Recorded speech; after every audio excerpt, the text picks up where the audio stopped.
Hi, my name is Jason with AlarmSystemStore.com, and in today's video I'm going to be doing a brief overview of the HS2LCDWFPV9 keypad. This is a keypad for the PowerSeries NEO. It's completely wireless, although it does have an optional power transformer, so you can save on battery life and for a couple other reasons. And I'll be focusing primarily on the voice features of the keypad. The rest of the keypad we've kind of gone over in some other videos, you know, how to connect the keypad and various other things like that. And real quick, if you guys would subscribe to our channel, we release lots of videos along these lines with a lot of great information for you. So let's go ahead and go to the table and we'll get started. Alright, so I just wanted to start with a quick overview on this keypad. So this is the HS2LCDWFPV9. So I know that's kind of a lot to take in. The LCD just means that it's the full message display, so you get the full date and time, custom zone labels, things like that. The WF means that it's a wireless keypad. So this one does not need to be hardwired to your core bus on the DSC PowerSeries NEO. It connects completely wireless over the PowerG wireless transceiver. And then it's also got the P and V. So the P stands for proximity tag support. So you can see there's this little target on the keypad here. It's just a nice little feature. You can hold up a tag right to that target and it will disarm the system, for instance. And then the V stands for voice. So voice is what we're going to be focusing on in this video. First thing you'll notice is you get voice prompts. So when you first connect this keypad up, which is pretty much all I've got on the system, is a couple zones. Pretty much everything's on default, and I've just added this keypad. If you need help connecting wireless keypad up with your PowerSeries NEO, we do have some videos on how to do wireless programming, even a video on doing the wireless only on the system, so no hardwired keypads. So you can check those videos out. We'll put a link in the description if you need to see those. So we're just going to jump in from after you've already got the keypad connected. You've already got your zones in. Again, zones we go over in detail in other videos. And so let's just start by arming the system. So you can see the system's ready to arm. We'll just hold down the away button for now. User arming in progress. Please exit now. So you can hear you get a voice prompt from that. So let's do a disarm. System disarmed.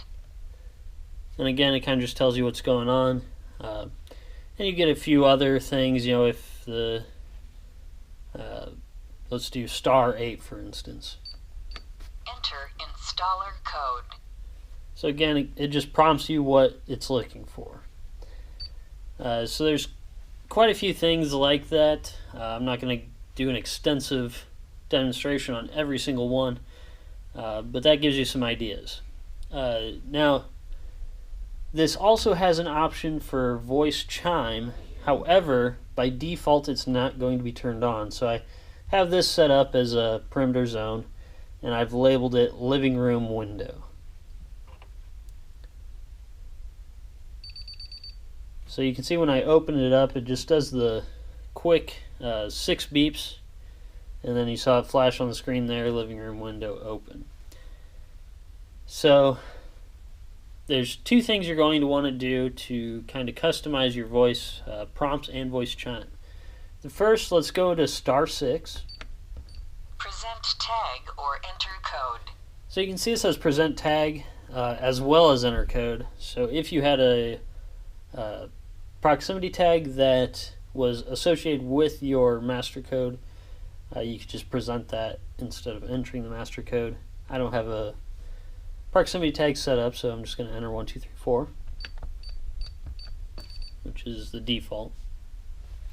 Once you get in here, you can just scroll over until you see the voice options. So it'll start out with voice prompt right here. And what this is just volume control. So you can hit star. By default, I think it's set to 5, and it goes all the way up to 10, and 0 is off.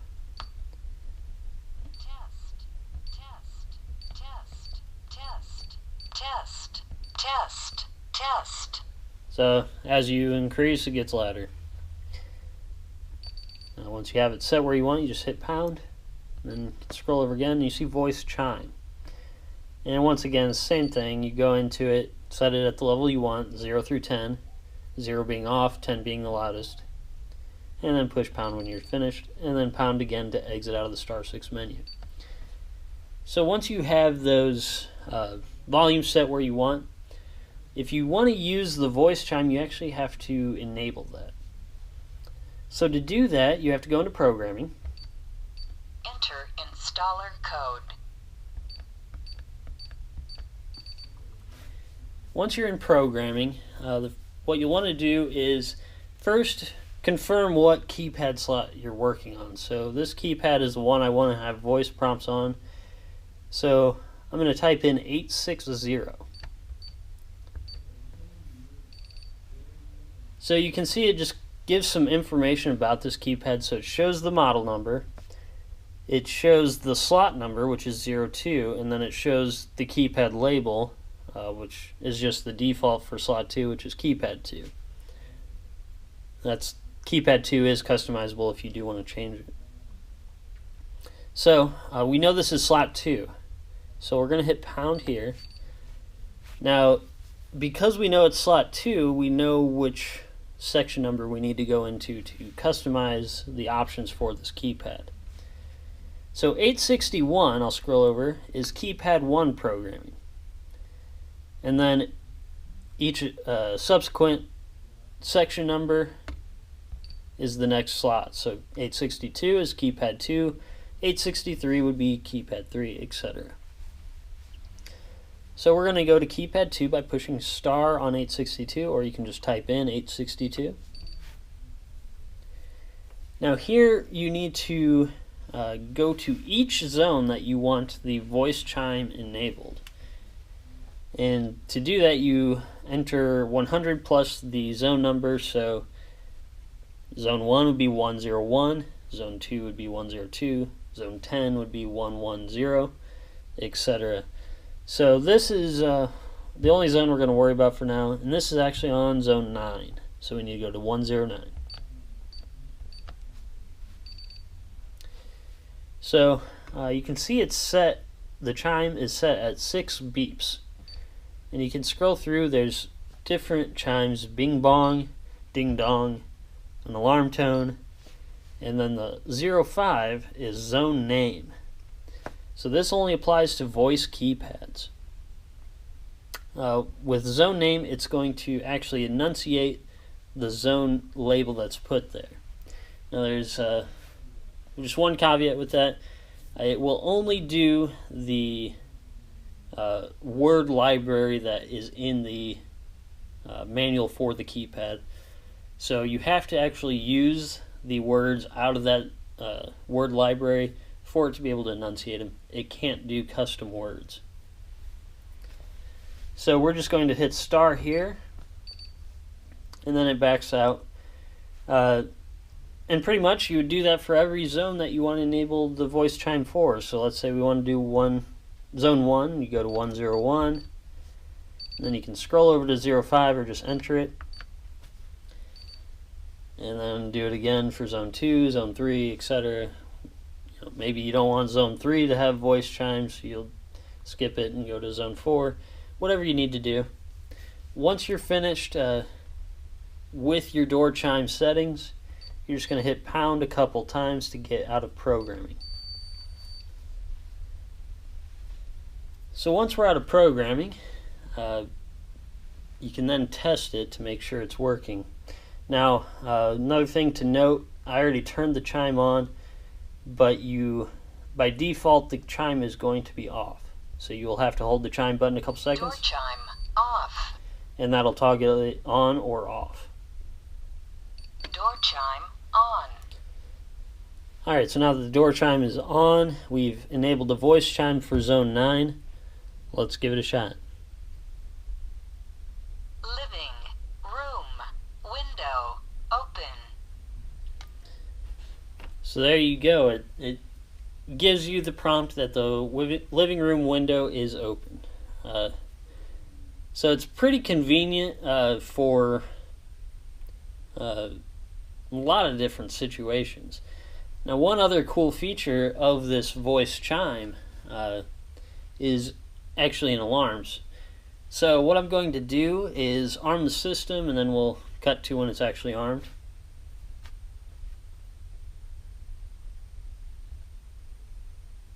User arming in progress. Please exit now.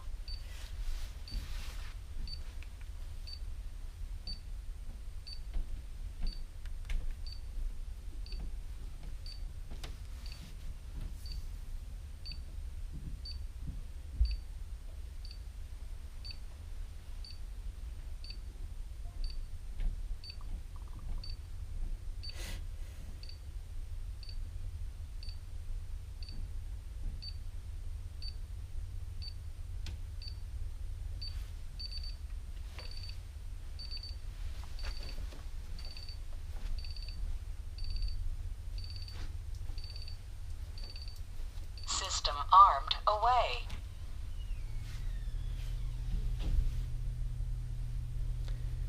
Alright, so the system is armed. You can see the red check, or red lock is on, I'm sorry. So that just means the system's armed. Now let's go ahead and open this zone and see what our voice keypad does. Living room window open. System in alarm.